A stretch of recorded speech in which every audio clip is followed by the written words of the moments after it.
a mystery that has haunted researchers for over a century. Atlanta, Georgia, 1897.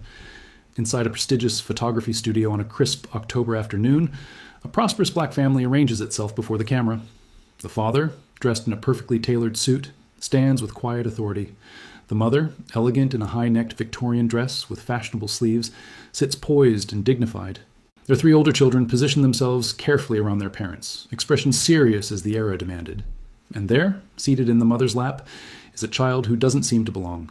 A small girl, perhaps 6 or 7 years old, whose skin appears impossibly pale against her mother's dark hands, whose hair gleams an inexplicable light blonde beneath its carefully tied ribbon, whose entire presence in this frame raises a question that no one, not the archivists who catalogued it, not the historians who studied it, not the genealogists who referenced it, has ever been able to answer: who is this child and why is she here?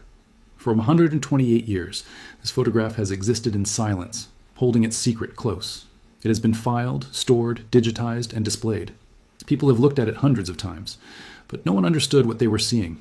No one knew that this single image contained evidence of something extraordinary, a medical condition misunderstood in its time, a family's fierce and dangerous love, and a life that should never have been possible in the brutal reality of Jim Crow America. Until now, if you want to discover the shocking truth behind this mysterious photograph and learn how one researcher finally solved a 128-year-old puzzle that will change everything you thought you knew about the past, subscribe to this channel and hit the like button. What you're about to discover will leave you speechless. Dr. Rebecca Torres was 6 months into digitizing 19th century Southern photography when she opened catalog file 3847. It was late February 2025. Nearly midnight in her Duke University office, and she was working through the final boxes from a recently acquired Atlanta collection. The photograph appeared routine at first: prosperous black family, formal studio setting, Victorian-era. She began filling out the standard documentation form: estimated date, photographic process, probable location. Then she adjusted the screen brightness to examine details more carefully. Her fingers stopped moving across the keyboard. She stared at the monitor for several long seconds, then leaned closer, squinting. She zoomed the image to 200%, then 400%. "That can't be right," she whispered. The family in the photograph was unmistakably African American. The parents, the 3 older children, all clearly black. Their clothing was expensive and well-fitted. Their posture spoke of dignity and prosperity. The studio backdrop and lighting indicated this was a significant, carefully planned portrait. But the youngest child, a small girl seated centrally in the mother's lap, appeared to be white. Not light-skinned black, not biracial, white. Even in the sepia tones of 1890s photography, the contrast was impossible to miss. The child's skin was dramatically, shockingly lighter than everyone else in the frame. Her hair, styled carefully with a dark ribbon, appeared blonde, almost platinum in tone. Her small pale hands rested against her mother's dark sleeve like snow against midnight. Rebecca had studied historical photography for 15 years. She understood the technical limitations of 19th century cameras, the ways aging and chemical processes could alter images, the common degradation patterns in old photographs. This wasn't any of those things. The image quality was excellent. There was no evidence of retouching, composite work, or multiple exposures. The lighting was consistent across all subjects. This was a genuine, unaltered photograph of 6 people posed together, 5 black, 1 apparently white. Rebecca's mind raced through possibilities. Adoption? But interracial adoption by black families in 1897, Georgia would have been virtually impossible and certainly dangerous. A neighbor's child included for some reason? But why would a formal, expensive studio portrait include someone else's child, positioned so intimately in the mother's arms? A photographic error? 2 separate sittings somehow combined? No, the positioning, lighting, and focus were too perfect. She saved the file and marked it for priority research. Whatever this photograph was, it wasn't routine. It was a puzzle that had apparently stumped everyone who'd seen it for over a century. And Rebecca Torres intended to solve it. The photograph had almost no identifying information. The studio mark in the bottom corner read, J. Morrison and Sons, Photographers, Atlanta Gappers, a well-known establishment that operated between 1885 and 1903. The clothing styles and photographic paper suggested a date between 1895 and 1899. But there were no names, no written notations, nothing to identify who these people were. Rebecca contacted the estate executor who donated the collection. The photographs had belonged to Ernest Whitfield, a retired pharmacist who'd spent 4 decades collecting African-American historical materials before his death at age 93. Uncle Ernest never cataloged most of it properly, his niece explained during their phone conversation. He just collected whatever he could find, always said too much black history was being destroyed or thrown away, so he saved everything he could get his hands on. Rebecca asked whether any documents, correspondence, or records might identify the families in the photographs. The niece promised to search through remaining boxes before the estate auction. 3 weeks later, a package arrived at Duke. Inside were a handwritten receipt, a studio appointment book, and a fragile envelope of customer correspondence. The receipt, dated October 12, 1897, listed Washington family, 6 persons, formal sitting, 4 prints ordered, $8.50 paid in full. Washington. A surname, but no first names. The appointment book was more revealing. On October 12, 1897, 2 p.m., Washington, proprietor, Auburn Avenue Tailoring Establishment, Family Portrait Commission. Rebecca's pulse quickened. Auburn Avenue. In 1897, Atlanta, that was the heart of black economic success. The street where black-owned businesses thrived despite the increasing brutality of Jim Crow laws. If the Washingtons owned a tailoring business on Auburn Avenue, there would be city records. She spent the next week immersed in Atlanta archives, business directories, tax records, property deeds, commercial licenses. Finally, she found it. Thomas Washington, proprietor, Washington & Sons Fine Tailoring, 127 Auburn Avenue, established 1889. Cross-referencing with census records, she assembled the family structure. Thomas Washington, born 1855. Wife Ruth, born 1858. 4 children listed in the 1900 federal census: David, age 16, Samuel, age 13, Grace, age 11, Clara, age 9. Clara, born approximately 1891, which would make her about 6 or 7 in an 1897 photograph. The youngest child, the position matched. But it still didn't explain the central mystery. Why did Clara Washington, daughter of 2 black parents, sister to 3 black siblings, appear white in this photograph? Rebecca knew she needed to find out who Clara was, and more importantly, what had happened to her. Rebecca began building Clara Washington's life story from fragmentary records, searching for any clue that might explain the photograph's mystery. Atlanta city directories showed the Washington family's stability and success. Thomas Washington's tailoring business appeared in every directory from 1889 through 1904, with advertisements describing fine custom garments for distinguished gentlemen, and later, ladies and children's specialty tailoring. Church records from Big Bethel AME Church, one of Atlanta's oldest and most prominent black congregations, listed the entire Washington family as members. Clara's baptism record, dated April 1892, confirmed her birth. Clara Marie Washington, daughter of Thomas and Ruth Washington, born February 14, 1891. The 1900 census showed the family living in a purchased home on Bell Street, just off Auburn Avenue, a substantial 2-story residence valued at $2,800, an impressive sum for a black family in that era. But nowhere in these routine records was there any explanation for Clara's appearance. Rebecca expanded her search into medical and institutional records, looking for any mention of unusual children, genetic conditions, or families dealing with medical anomalies. What she found chilled her.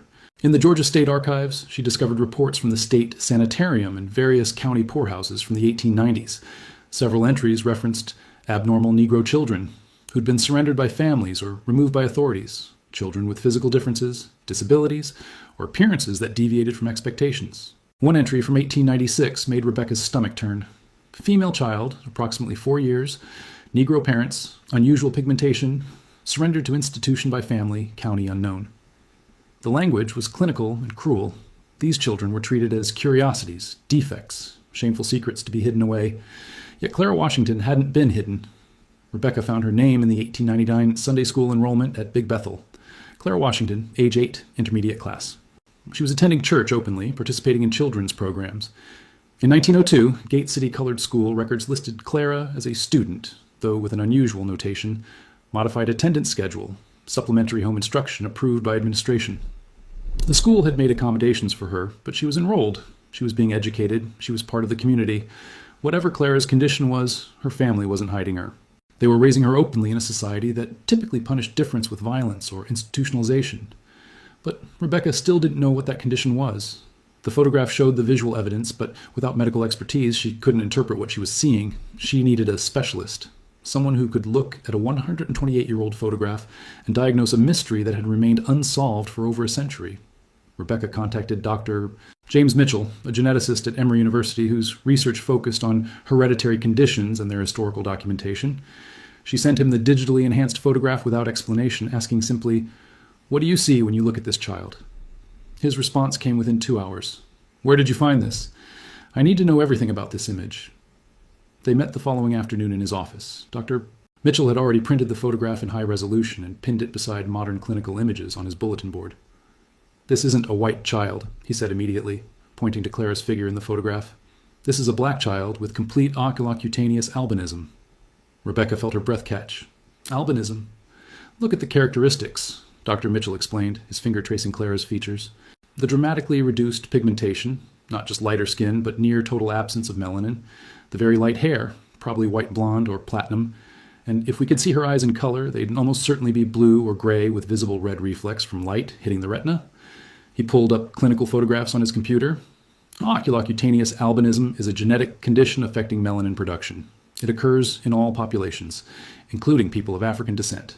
In black individuals, the contrast is particularly dramatic, exactly what we're seeing in this 1897 photograph." Rebecca stared at the image with new understanding. So she wasn't a white child in a black family. She was their biological daughter with a genetic condition. "Exactly, and that makes this photograph historically extraordinary." Dr. Mitchell's voice carried intensity now. "Do you understand what it meant for a black family in 1897 Georgia to have a child with albinism and raise her openly?" He pulled up research files. "People with albinism, especially black children with albinism in the Jim Crow South, faced horrific discrimination. They were called ghost children, cursed, unnatural. Many communities believed they were supernatural beings or evidence of sin. Families typically hid these children completely, or worse." "Worse?" Rebecca asked quietly. "Abandonment, institutionalization, in some cases, infanticide." Dr. Mitchell's expression was grim. "There are documented cases of black children with albinism being killed by their own communities out of superstition and fear." He turned back to the photograph. "But here's Clara Washington, posed formally with her family in an expensive studio portrait, dressed beautifully, held lovingly by her mother, included as an equal with her siblings." "Her family was protecting her," Rebecca said. "Her family was saving her life," Dr. Mitchell corrected, "and documenting it for history." With the medical mystery solved, Rebecca needed to understand the world Clara lived in, the specific dangers she faced beyond the general brutality of Jim Crow segregation. Dr. Mitchell explained the medical challenges first. Albinism causes severe photosensitivity. Clara's skin would have burned within minutes of direct sun exposure. In Georgia's climate, without modern sunscreen or UV protective clothing, she would have needed to stay indoors most of the time, or cover completely when outside.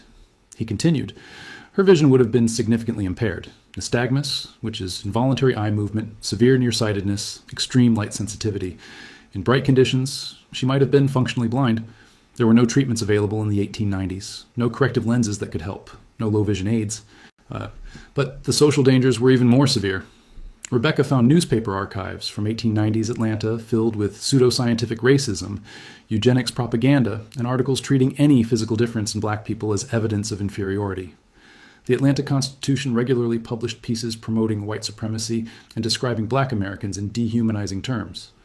In this environment, a black child who appeared white would have been dangerous on multiple levels. White supremacists might have seen Clara as evidence of racial contamination or degeneracy, potentially targeting her family with violence.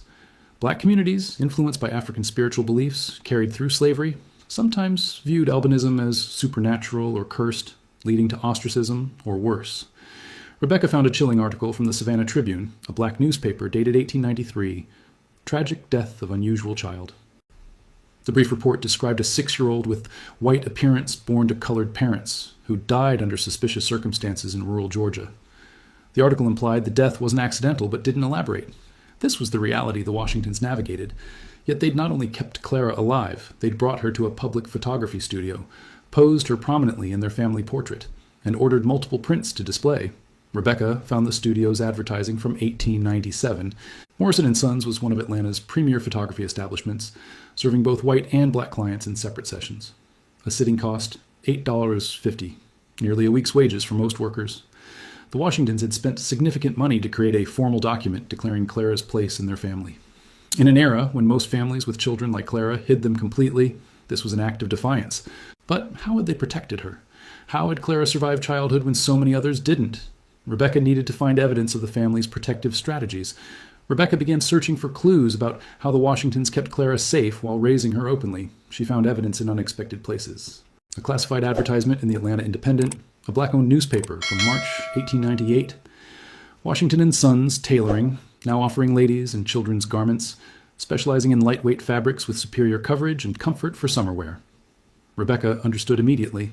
Thomas Washington had expanded his business to create protective clothing for Clara, long sleeves, high collars, tightly woven fabrics that would block ultraviolet light, and made it a general service so it wouldn't draw attention specifically to his daughter's needs. The 1900 census revealed another layer of protection. The Washington household included Ruth's unmarried younger sister Anna, age 34, listed as residing with family, occupation, domestic duties. But cross-referencing with church records showed Anna taught Sunday school and coordinated children's programs. Anna wasn't just living with them, she was Clara's full-time caretaker and guardian. Property records from 1895 showed the Washingtons had carefully chosen their home, a 2-story house on Bell Street with covered front and rear porches, mature shade trees on property, northern exposure. They'd selected a house where Clara could be outside safely, protected from direct sunlight by shade and covered spaces. The modified school arrangement Rebecca had found earlier now made more sense. Gate City Colored School's 1902 records showed Clara attending classes, early morning and late afternoon sessions only with approved home instruction supplement. The school administrators had worked with the family to create a schedule that allowed Clara to attend when the sun was less intense, while providing additional education at home during peak daylight hours. Rebecca found one more crucial detail in Big Bethel AME church records. A notation from 1899 stating that special provisions made for Washington family seating, north side, shaded location, accommodation approved by council. Even the church had adapted its space to protect Clara, giving the family a permanent seat where she could attend services without sun exposure through the windows. The pattern was unmistakable. The Washingtons had built an entire infrastructure around Clara's needs, using their business success and community standing not to hide their daughter, but to create a life where she could participate safely. And their community, their church, their school, their neighbors on Auburn Avenue had helped them do it. This wasn't just one family's love story. It was evidence of a broader network of Black Atlantans who chose protection and inclusion over the prejudice that dominated the society around them. Rebecca knew that finding Clara's own words would be nearly impossible. Most Black women from this era left few written records, and someone with Clara's medical challenges would be even less likely to appear in historical documents. But she searched anyway. She contacted the Atlanta University Center archives, explaining what she was looking for, anything related to Clara Washington, born 1891, who would have been a young woman in the 1910s. The archivist called back 4 days later, excitement clear in her voice. I found something. Not much, but it's definitely her.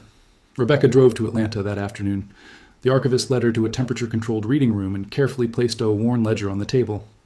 This is from the Phyllis Wheatley YWCA, which served Black women and girls in Atlanta from 1910 through the 1960s. They offered classes, cultural programs, and social activities. She opened the ledger to a marked page. In the attendance records for a 1913 poetry reading series, Clara M. Washington, age 22. She participated in their programs. The archivist continued, flipping through pages. Look, 1914, music appreciation course. Here, 1915, member of the literary discussion group. She was active in their social and cultural activities. Rebecca felt tears forming. Clara had lived a social life as a young woman. She hadn't been isolated or hidden. Then the archivist pulled out a slim folder. This is what I really wanted to show you. Inside was a single sheet of paper, a handwritten contribution to the YWCA's 1916 newsletter titled On Being Seen, the author, C.M. Washington. Rebecca read carefully, her hands trembling slightly. There are days when the sun feels like an enemy, when the brightness of the world forces me to retreat inside, when I must experience life through windows instead of directly. But I have learned this truth. Being seen is not the same as being visible. My family sees me, not my difference, but my soul. My community sees me, not as strange, but as their daughter, their sister, their neighbor. I see myself not through others' fear or curiosity, but through the love that has surrounded me since my first breath. That love taught me I belong in this world, even when the world was not built for people like me. Rebecca sat motionless, reading Clara's words again and again, understanding that she'd found something precious. Direct testimony from a woman who shouldn't have survived, speaking across 109 years. Armed with Clara's own voice from 1916, Rebecca intensified her search for records of Clara's adult life. If she'd been active in the YWCA and writing for their newsletter in her mid-20s, there had to be more. She found it in the Atlanta City Directory. 1918, Washington, Clara M. Our music instructor, residence 127 Auburn Ave, music instructor. Clara had become a teacher. Rebecca requested employment records from the Atlanta Public Schools archives. What arrived astonished her. Clara Marie Washington had been employed from 1917 to 1949, 32 continuous years, as a music teacher in schools serving Black children throughout Atlanta. The records showed she taught piano, music theory, vocal training, and directed student choirs. Rebecca understood the brilliance of this choice. Music instruction happened indoors, often in interior rooms or basements where light was minimal. Piano teaching was conducted one-on-one or in small groups, not requiring a teacher to see clearly across large spaces. Clara had found a profession perfectly suited to her medical limitations, while allowing her to contribute meaningfully to her community. Then Rebecca discovered a photograph in a 1924 issue of the Atlanta Daily World, the city's black newspaper. The image showed the faculty of Gate City Colored School, the same institution Clara had attended as a child with special accommodations. There, in the second row, stood a woman wearing a wide-brimmed hat and long sleeves despite the apparent summer heat. Clara Washington, age 33, now teaching at the very school that had welcomed her as a student. More evidence emerged. A 1932 church program from Big Bethel AME listing Clara Washington as director of the children's choir. A 1938 photograph of a student piano recital showing Clara seated at the instrument, her face turned slightly away from the camera to avoid the bright flash. The 1940 census listed Clara living with her widowed mother, Ruth, now age 82. Clara's occupation: teacher, public school system. Style wherein Clara had never married or had children, likely a deliberate choice, understanding the genetic nature of albinism and the challenges of her own experience. But she'd built a life of purpose, service, and community contribution. She'd done more than survive in a world that told her she shouldn't exist. She'd thrived, touched hundreds of lives through her teaching, and carved out a space of dignity and respect in a society built to deny her both. The girl in the 1897 photograph had grown into a woman of quiet, powerful resilience. Rebecca found Clara's death certificate in the Georgia Vital Records Archive. Clara Marie Washington died January 8, 1970, age 78, Atlanta, Georgia. Cause of death: metastatic melanoma. The cruel irony struck Rebecca immediately. Clara had lived decades longer than anyone might have expected, carefully protected from sun damage by her family's vigilance and her own precautions. But albinism's brutal reality was that even minimal UV exposure accumulated over a lifetime, and without melanin's natural protection, skin cancer was nearly inevitable. Clara had outlived both her parents, her brothers David and Samuel, and her sister Grace.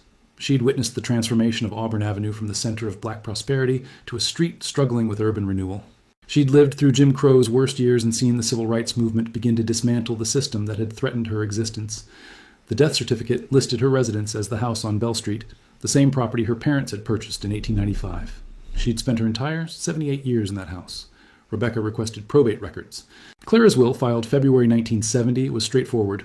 She left her modest estate, the house, her savings from teaching, personal possessions, to Big Bethel AME Church, with specific instructions that a scholarship fund be created for students pursuing music education, with preference given to those facing unusual challenges in achieving their educational goals. Before the fund was absorbed into a larger church scholarship program. But one item in the probate inventory made Rebecca's breath catch. One framed family photograph, professional studio portrait, circa 1890s. Clara had kept the 1897 photograph for her entire life. It had hung in her house for 73 years, a reminder of the family who'd chosen to love her visibly, who'd defied every social pressure to claim her as their own, who'd built a world where she could belong. That photograph had eventually been sold at an estate auction after the church liquidated Clara's property. It had passed through dealers and collectors for 55 years, ending up in Ernest Whitfield's collection, then Duke's archives, and finally on Rebecca's computer screen in February 2025. The mystery that no one had been able to solve for 128 years finally had its answer. And now, Rebecca knew, it was time to tell the world what that answer meant. Rebecca spent 4 months preparing her findings for publication. She wrote a comprehensive paper documenting Clara's life, the medical reality of albinism in the black community, and the social context of families with disabled children in Jim Crow Atlanta. The Journal of Medical Humanities accepted it for publication in June 2025. But she also knew this story deserved broader attention. She contacted the Atlanta Journal-Constitution and the Washington Post, offering them the complete narrative. The Atlanta paper published first in August 2025. The mystery of the 1897 photograph, how researchers finally identified a black child with albinism and her family's extraordinary love. The article featured the 1897 photograph prominently, alongside the 1924 faculty picture and excerpts from Clara's 1916 essay. It detailed the Washington family's protective strategies, Clara's 32-year teaching career, and the medical significance of the discovery. The response was immediate and overwhelming. Within a week, the newspaper received calls from people who'd been Clara's students. An 87-year-old woman named Dorothy called from Decatur. Miss Clara taught me piano from 1946 to 1948, Dorothy said, her voice shaking. She was the gentlest teacher I ever had. She always wore gloves and long sleeves, even in summer, and she kept the music room dark and cool. But she never complained. She just made beautiful music and taught us to do the same. Another former student, now 74, remembered, Miss Clara couldn't see the sheet music clearly, so she taught us to play by ear and by touch. She'd place her hands over ours on the keys and guide us through the melody. She said music wasn't about reading notes. It was about feeling them in your heart. Big Bethel AME Church held a memorial service in September 2025, honoring Clara's life and reinstating the Clara Washington Music Scholarship as a permanent endowment. Over 400 people attended, including dozens of her former students. Rebecca was invited to speak. She brought the 1897 photograph, enlarged and professionally framed. This image, she told the packed congregation, shows a family's revolutionary act of love. In 1897, posing Clara for this portrait was dangerous. It invited scrutiny, prejudice, potential violence, but Thomas and Ruth Washington did it anyway, because Clara was their daughter and they wanted the world to know it. She paused, looking at the photograph now displayed at the front of the church. For 128 years, this mystery went unsolved. People saw this image and couldn't understand what they were looking at, but now we know the truth. We were looking at courage.